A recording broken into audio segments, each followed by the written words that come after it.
విశ్వసితం వేదః యో వేదేభ్యోఖిలం జగత్ బ్రహ్మమే తమహం వందే విద్యాతీర్థ మహేశ్వరం.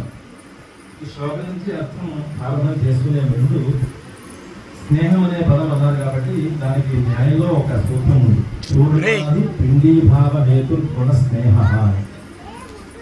అంటే మనం ఏదైనా ఒక పిండిగా తయారు చేసిన దాన్ని దగ్గరగా చేయాలి అంటే ముద్దగా చేయాలి అంటే మనం చేసే ప్రక్రియ ఏమిటంటే దాంట్లో నీళ్లు పోస్తాం. ఆ తర్వాత అది చూర్ణం అవుతుంది. అంటే ఏకైక అవయవంలోనూ ఈ స్నేహం ప్రవేశించి మొత్తం అవయవంతా వ్యాపించి ఒక సమూహంగా తయారవుతుంది. ఆ తర్వాత అది వెళ్ళిపోతుంది. లోకంలో స్నేహ ధర్మం కూడా దాన్ని చూసి నేర్చుకోవాలని నా అభిప్రాయం. అంటే ఏ విధంగా ఉంటుందంటే ప్రతి అవయవంలోనూ స్నేహభావం ఉంటే ఆ స్నేహం ఎప్పటికీ వెళ్ళిపోతుంది. తాత్కాలికంగా మన బుద్ధిలో ఒకసారి అలా ప్రయోజనం చేకూరే మాత్రమే స్నేహం అయితే అది స్నేహం అని అనకూడదు కూడా. ఆ ప్రయోజనార్థం మనం వాడు మన దగ్గర చేరేయడం అనుకోవాలి. అంతవరకు సరే. ఆ విషయం ప్రస్తుతం అట్లా పెడితే ఎస్య విశ్వసితం వేదాః యో వేదేభ్యోఖిలం జగత్ బ్రహ్మమే తమహం వందే విద్యాతీర్థ మహేశ్వరం. పరమేశ్వరుని యొక్క అనేక అవతారాలు మనం చూస్తూనే ఉన్నాం, వింటూనే ఉన్నాం. అయితే పరమ ప్రయోజనమైనది ఏమిటి అంటే వేదం. వేదముల చేతే ఈ జగత్ సృష్టి అంతా చేయబడింది అనేది సిద్ధాంతీకరణ చేయబడినటువంటి విషయం. అది ఎట్లా సిద్ధాంతం చేయబడింది అంటే వేదముల చేత మనం ఈ జగత్ సృష్టి అయింది కాబట్టి ఈ వేదంలో ఉంటే తాత్పర్యం తెలియాలి. వేదార్థం తెలిస్తే కానీ వేద సృష్టి చేయలేదు. దానికోసం ఏం చేశారంటే సాయనుడు శంకరుడి యొక్క సాక్షాత్ అవతారమే అది. ఆ అవతారంలో ఆయన ఆవిర్భవించి సాయనుడుగా వేద చతుష్టయానికి కూడా ఆయన అర్థ నిర్ణయం చేశాడు. అంటే సమస్త పదాలకి కూడా ఎవరికి అందనటువంటి అర్థం అది. కేవలం శంకరుల యొక్క అవతారం కాబట్టి ఈ పదానికి ఈ అర్థం రాయడం అనేది ఆయన వల్ల తప్పితే వేరే ఎవరి వల్ల కాదు. ఈ వ్యాకరణానికి అతీతంగా ఉంది అంటే అతీతంగా లేదు, వ్యాకరణం అతీతంగానే ఉంది. అంటే అంతటి వ్యాకరణం మనం తెలుసుకోలేదు. అంటే అంత విషయంగా లోతుగా గంభీరంగా ఆయన అర్థనిర్ణయం చేసి పెట్టి తద్వారా ఈ జగత్ సృష్టికి ఏదో కారణమైందో అది కూడా చెప్పారు. వేదమంతా అదే విషయం నడుస్తుంటుంది. అదే అంశం చెప్తూ యస్య విశ్వసితం వేదాః యో వేదేభ్యోఖిలం జగత్. ఈ సమస్త ధర్మమే తమహం ధర్మమే అంతవరకు ఒక వ్యాఖ్యానం చేసుకుంటే ఈ వేదముల ద్వారానే సమస్త జగత్తు నిర్మాణం చేశారు ఆయన. అంటే పరమేశ్వరు యొక్క నిశ్వాస రూపంలో వేదములు అని ఒక ఉపక్రమం ఇచ్చారు. ఈ నిశ్వాసం ఎట్లా అయింది అంటే ఉచ్ఛ్వాసము లేని నిశ్వాస ఎక్కడ ఏర్పడుతుంది అనే ఆలోచన ఒకటి చేయాల్సింది. విశ్వాస రూపంగా వచ్చాయి కాబట్టి దీనికి అపూర్వము, దీనికి కర్త లేడు, పరమేశ్వరుడే కూడా కర్త కాదు. నిశ్వాస రూపము. విశ్వాసం ఉంటే కానీ నిశ్వాసం కుదరదు కదా. నువ్వు నిశ్వాసం చెప్పేవు అంటే ఒక పురుషుడికి చెప్పాలి తప్పితే ఒక స్థానుడికి నిశ్వాసం అనేవాడు కుదరదు. అంటే ఉచ్ఛ్వాస రూపం చెప్పాలి. దీనికోసం ప్రళయకాలావస్థలో యుగాంతే అంతర్హితాన్ సేతిహాసాన్ మహర్షయ వేదే తపసా అనుజ్ఞాత స్వయంభువ. ఈ మాటలో దాన్ని సమన్వయం చేసుకున్నట్లయితే యుగాంతంలో ఏమవుతుంది అంటే ప్రళయకాలంలో అన్ని కూడా పరమేశ్వరులో లైన్ అయిపోతూ ఉంటాయి. ఇతిహాసములు, పురాణములు అన్ని సమస్తము వేదమవుతుంది. వీటితో కూడిన వేదములన్నీ కూడా అంతర్లీనమైపోయాయి పరమేశ్వరుల్లో. మరి అంతర్లీనమైనటువంటి ఆ సమస్త వేదవాంగ్మయాన్ని ఏ విధంగా మనం బయటికి తేగలుగుతాము అనే అంశం చూస్తే తపస్సు ఒక్కటే మారుతుంది. మహర్షులు చేసినటువంటి పని ఏమిటి అంటే వాళ్ళు చేసినది తపస్సు చేశారు. ఈ శబ్దాత్మకమైనటువంటి ఈ వేదవాంగ్మయం ఏదైతే ఉన్నదో దాన్ని మనం ఎలా పట్టుకోగలుగుతాము? అన్ని ఈశ్వరులో లయమైపోయినటువంటి ఆ శబ్దాన్ని ఏ విధంగా మనం బయటికి తీసుకురాగలుగుతాము అంటే కేవలం తపస్సు చేస్తే సాధ్యమవుతుంది. తపస అనుజ్ఞాత స్వయంభువ. వాళ్ళు అది కూడా బ్రహ్మగారి యొక్క అనుజ్ఞ అయింది కాబట్టి వీళ్ళ తపస్సు ద్వారా అవన్నీ యథాతథంగా సంగ్రహించారు. ఏమాత్రము అంటే ప్రళయకాలావస్థలో ఉచ్ఛ్వాస రూపంలో ఏ విధంగా పరమేశ్వరుల్లో లోపల ప్రవేశించాయో విశ్వాస రూపంగా అలాగే వచ్చింది తప్పితే ఏమి మార్పు లేదు అందులో. కాబట్టి వేదానికి నేను స్వేచ్ఛగా ఎక్కడంటే అక్కడ ఏదో అలా చెబుతానంటే కుదరదు. దానికి ఉండదు, ఒకటేసుకోవాలి. పాఠం భేదం ఇటువంటి ఉండొచ్చు కానీ మా స్వరం ఇదే అని ఉండడానికి ఉండదు. ఈ విధంగా అంటే అలా చెబితే మీమాంస అనేక శాస్త్రాలతో అవరోధం కూడా వస్తూ ఉంటుంది. కాబట్టి అన్ని శాస్త్రంలో సమన్వయం చేయాలి అంటే అది ఏకీకరణ కాదు. అటువంటి వేదములన్నింటినీ కూడా తపస్సు చేత ఆయన పొందారు. తపస్సు చేత మహర్షులన్నీ కూడా అన్ని సమస్తమైనటువంటి వేదవాంగ్మయాన్ని పొంది మొత్తం అది ఎవరెవరికి అధికారం ఉన్నదో వేదముల యందు వారందరికీ అనుగ్రహించి వేద మార్గము ద్వారా ఈ మోక్ష పర్యంతము ఒక జీవుడు ఎలా ధరించగలుగుతాడో తావత్ పర్యంతం దీని ఎందు ఒక ధర్మాన్ని పెట్టి ఆ ధర్మానుష్ఠానం ద్వారా ఈ జీవుడు ఎలా ఉద్ధరింపబడతాడు, మళ్ళీ పునరావృత్తి లేనిటువంటి స్థితిని ఎలా సంపాదించుకుంటాడు అనే విషయాన్ని మానవులు సాయం అవతరించి ఈ విషయాలన్నీ మనకు అందించారు లోకానికి. ఇందులో భాగంగా సరే షోడశ కర్మలు, ఏ కర్మకి ఆ కర్మే తత్వప్రధానంగా ఈ కర్మ గొప్పది ఈ కర్మ గొప్పది అని చెప్పుకోవాల్సిన పరిస్థితి ఉంటూనే ఉంటుంది. ఎందుకంటే కర్మలో ప్రవృత్తులు ఉండాలి అంటే దానికి కాస్త ఇతికర్తయుత ప్రాశస్యం అర్థవాదం ఉండాలి. అర్థవాదం లేకపోతే ఇది గొప్పది అని చెప్పుకోకపోతే ఎవరు దాంట్లో ప్రవర్తించారు. ఆ మాట మనం చెప్పింది కదా, నేను కూడా ఆ మాట చెప్తూ ఉంటుంది. సర్వత్రా ఈ విధమైనటువంటి స్థితి ఉండగా ఉపనయనం దగ్గరకు వచ్చేసరికి ఇక దివ్యత్వ సిద్ధి ఇక పూర్వం బాల్యావస్థలో ఉన్నటువంటి వీరికి ఏ విధంగా మనం ఈ ఉపనయన సంస్కారం చేస్తున్నాం, దీనికి విధి ఏమున్నది. అష్టవర్షం బ్రాహ్మణ ఉపనయీత తమ అధ్యాపయీత శరద వైశ్యమిలని ఇతరులు ఏదైతే చూద్దాము. ప్రస్తుతం ఉపనయనం మంది కాబట్టి మనం విషయం మాట్లాడుతున్నాం. అష్టవర్షం అంటే గర్భంతో సహా కలుపుతున్నాం కాబట్టి ఆ పరిగణన కూడా ఎట్లా చేయాలో చెప్పింది జ్యోతిష్ శాస్త్రంలో. ఆ రీతిలో వీరికి 8వ సంవత్సరం రాగానే ఉపనయనాధికారం సిద్ధించింది. ఉపనయనాధికారం సిద్ధించింది ఆచార్యుడు అయినటువంటి వాడు కదా ఉపనయనం చేయాలి అని.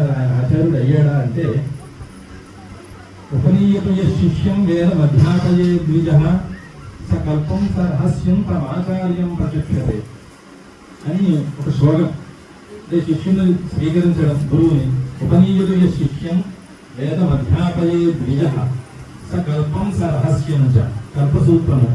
అలాగే మీమాంసా శాస్త్రాదులతో కూడి ఈ వేదాధ్యయనం చేయవలే అంటే చేయించవలే. తద్వారా ఆచార్యుడు అని ఋషులు చెప్పారు. ఈ విధంగా ఆచార్యత్వం ప్రత్యక్షతే అన్నప్పుడు ఆచార్యుడు ఎట్లా అవుతాడు, ఈ పని చేసిన వాడికి ఆచార్యుడు అని ఒక పేరు పెట్టింది. కాబట్టి ప్రతివాడు ఆచార్యత్వం అనేది సహజంగా ఏ పాఠం చెప్పినా ఆచార్యుడు అనుకోవచ్చు.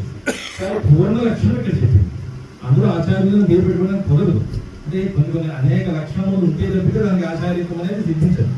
కాబట్టి ఆచార్యుడు అయ్యి ఉన్నాడు కాబట్టి వీడు ఉపనీతుడు అయ్యడానికి అష్టవర్షం బ్రాహ్మణ ఉపనీతుడు అధ్యాపయీత అనే వాక్యాన్ని అనుసరించి వీడి చక్కగా ఉపనయన సంస్కారం. ఇన్నాళ్ళు రోజు ఉపనయనం అంటూనే ఉన్నాం. అంటే ఉపనయనం అంటే సమీప ప్రాప్తి, దగ్గరగా అక్కడికి చేర్చుకుంటా, దగ్గరగా రాకుంటున్నాం. రోజు మీ అబ్బాయి పంపి దగ్గర వస్తూనే ఉన్నాడు. అయితే ఉన్నాడు వాడికి చెప్పిన మాటలు వేరే ఉన్నాయి. కానీ ఉపనయన సంస్కారం ద్వారా మీరు ఒక అద్భుతమైనటువంటి బ్రహ్మోపదేశం చేశారు. బ్రహ్మశబ్దానికి వేదమే అర్థం.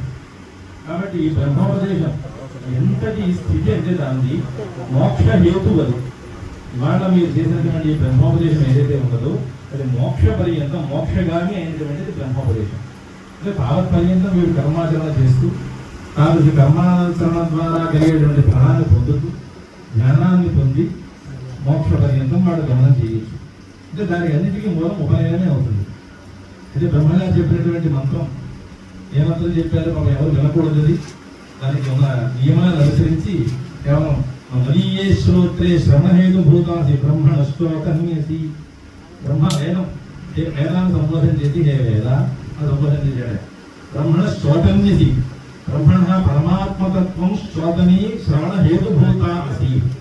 అంటే అంతే కదా, వేదం చేత మాత్రమే కదా ఈ పరమాత్మ తత్వం తెలియబడుతున్నది. కేవలం దాన్ని చెప్పడానికి వేరే ఎవరికి సాధ్యం కాదు. బ్రహ్మణ శ్రోతన్యసి బ్రహ్మణ ఆణిస్థ హే మదీయే శ్రోత్రే అని సంబోధన. కాబట్టి అది పరమాత్మతత్వం చెబుతోంది ఈ వేదము. కానీ వినేవాడు శ్రవణం కూడా ఉంటారు కదా. కాబట్టి మన శ్రవణం ఎటువంటి మదీయే శ్రోత్రే బ్రహ్మణ ఆణిస్థ పరమాత్మతత్వం శ్రోణిస్థ శృణుత. వీరు వేదాన్ని పరమాత్మతత్వాన్ని వినుగాక, వినండి శాసిస్తోంది కూడా. బ్రహ్మణ ఆవపనమసి ఇవన్నీ ఉన్నాయి కదా. ఈ శ్రవణం వింటోంది, అది శ్రవణహేతుభూత ప్రతిపాదకమైన వేదం ఉన్నది. ఈ రెండు శ్రవణేంద్రియమేమో వేదాన్ని పరమాత్మతత్వాన్ని వింటోంది. ఇది ధారణ అవ్వాలి కదా. బ్రహ్మణ ఆణిస్వ బ్రహ్మణ ఆవపనమసి హే మహాన్ ప్రబోధన అక్కడ. బ్రహ్మణ వేదస్య ధారణ స్థానమసి. ఇవన్నీ ఎక్కడుంటాయి? మనసులో ఉంటాయి. మనసులో విషయం అయితే మనం బయటికి చెప్పలేము. యద్వాగ్వదంతి మనసులో ప్రవేశించింది. యద్వాచా వదతి అదే వాక్కు చేత మనం మనసులో ధారణ చేస్తాం, అది వాక్కు చేత వస్తుంది. కాబట్టి ఈ రీతి ఇలా ఉన్నది. మన మనస్సు లేకపోతే మనస్సులో ధారణ కాని విషయం ఏదో మనం చెప్పామన్నది అబద్ధం లోకంలో. అంటే ఏదో చెప్పాం కాబట్టి మనసులో ధారణ కాలేదని అనుకున్నాం. చెప్పేది కదా, చెప్పగలిగింది చెప్తే అది మనసులో వచ్చిందని చెప్పచ్చు. ఇప్పుడు ఏదో చెప్పాం కాబట్టి మనసులో ధారణ కాని అంశం చెప్పాలి. ఆ విధంగా వేదానికి ఎట్లా అయితే మనసులో ధారణ అయి ఉండాలి, మనసులో ధారణ అయ్యేటట్టుగా మీరు వాడి ఉదయం తత్సవితుర్వరేణ్యం దేవస్య ధీమహి ధియో యో నః ప్రచోదయాత్ మొదలు చెప్పారు కదా. యహ అంతర్యామి ప్రేరకో దేవ. సరిత అన్నప్పుడు ఎక్కడ చెప్పినా ఎక్కడెక్కడో మాటలు మాట్లాడుతుంది. ఎవరు చెప్పేది అంతర్యామి ప్రేరకో దేవ, నీ లోపలే ఉన్నాడు సరిత, ఆయన లోపల సంచరిస్తూ ఉన్నాడు.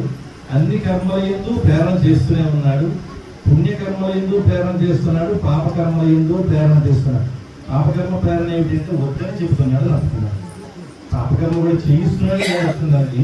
పాపకర్మ యందు నివర్తకం అవుతుంది, పుణ్యకర్మ ప్రవర్తకం అవుతున్నాడు ఆయన, దాని అర్థం మరి. అదే సరిత అంతర్యామి ప్రేరకో దేవ అస్మాకం ధియ ప్రచోదయాత్ ప్రేరయతు. అంటే ఇంతకాలం ఉన్నటువంటి ఆలోచనలు బాల్యం కాబట్టి అనేక అవస్థల్లో ఉంటుంది బుద్ధి. కాబట్టి సంచారం సహజమైన లక్షణమే కదా ఇది బాల్యావస్థ.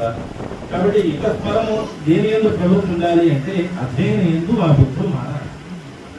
ప్రేరణ వల్ల అంతర్యామి ప్రేరకుడైనటువంటి సరిత ఏం చేయాలి అంటే ఇంతవరకు చేసినటువంటి విషయములన్నింటినీ పక్కన పెట్టి ఇతరము అధ్యయనం, గురుపూర్వక అధ్యయనం. వేదాధ్యయనం అంటేనే గురుపూర్వక అధ్యయనం, గురుభోచ్చారణ అనుచారణం అధ్యయనం. కాబట్టి ఈ రీతిలో వేదాధ్యయనం చేసి వాడి బుద్ధులు పూర్వం ఉన్నటువంటి వాడి కంటే భిన్నముగా ప్రవర్తించి ఈ వేదముల యందు ప్రవర్తింప చేయడం ద్వారా ఆ వేదము, ఆ తర్వాత అనంతరం అర్థజ్ఞానము, తద్వారా కర్మలు, కర్మజ్ఞానము, జ్ఞానం వల్ల మోక్షం. ఇంతవరకు ఈ బ్రహ్మోపదేశం ఉన్నది. ఇంకొక ఈ మాట చెప్తాను. ఇప్పుడు మోక్షహేతు పర్యంతం ఈ మంత్రోపదేశం ఉన్నది అనడానికి ఇవన్నీ కారణాలు. తద్వారా ఏం చేశారు? సవితురు వరేణ్యం అంటే ఆయన యొక్క ప్రకాశం ఎటువంటిది అంటే వరేణ్యం అరణీయం, కోరదగినది ఆ తేజస్సు. మన ఏదో లోపల ఇది మనకేం అవసరం ఉంది అని వదిలే చట్టం చేసేటువంటి వస్తువు కాదు అది. సవితురు వరేణ్యం ఖర్గ తద్భర్గ తత్ప్రకాశం. ఆ విధంగా సవితురు వరేణ్యం వరణీయం తద్భర్గ దేవస్య ధీమహి. పరమేశ్వరుని యొక్క దాన్ని మేము ధీమహి ధ్యానం చేస్తున్నాం.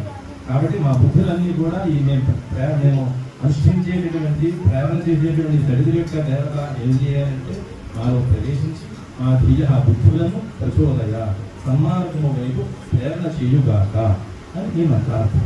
కాబట్టి మీ అబ్బాయికి కూడా ఈశ్వర పరమాత్మ అనుగ్రహం చేత ఈ రకమైనటువంటి ప్రేరణ కలిగి సన్మార్గ ప్రవృత్తులు అవ్వాలి అని వేదముఖంగా ఆశీర్వదనం చేస్తూ నిర్వహిస్తున్నాం.